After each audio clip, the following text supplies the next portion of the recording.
एक दिन की बात है। रामपुर गांव में हरिया नाम का व्यक्ति रहता था। वह बहुत ही गरीब था। उसके पास ना तो घर था और ना ही उसके पास खाने को कुछ था और ना ही उसके पास खेत थे। तो वह अपना गुजारा जंगल में जाकर कुछ लकड़ियां काट कर बेचता। जो भी पैसे मिलते वह उसी से अपना गुजारा करता और हरिया अपनी मेहनत से कभी पीछे नहीं जाता और धीरे धीरे वह लकड़ियां बेचकर पैसे इकट्ठे करने लगा। जब कुछ पैसे इकट्ठे हो गए तो हरिया सोचता है, अब मेरे पास कुछ पैसे इकट्ठे हो गए हैं, चलो अब शहर चलकर कुछ काम ढूंढता हूँ। कुछ दिन भटकने के बाद उसे सब्जी बेचने का धंधा मिल जाता है।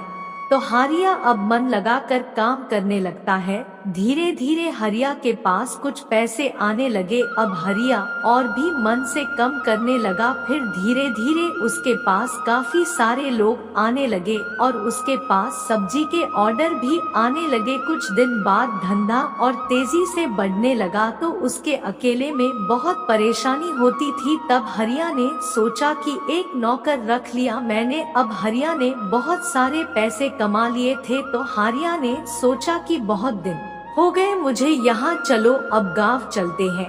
हरिया करीब 15 साल बाद गांव आया था तो उसने देखा कि गांव का नक्शा ही बदल गया। हरिया ने भी पहले रहने के लिए घर बनाया। फिर उसने कुछ खेती भी खरीद ली और उसने अपने गांव में ही वही सब्जी का धंधा शुरू कर दिया और अब उसकी जिंदगी बहुत अच्छे से चलने लगी थी। जो दोस्तों, हमें इस कहानी से यह शिक्षा मिलती है कि हमारी परिस्थिति कैसी भी हो लेकिन हमें मेहनत करते रहना चाहिए।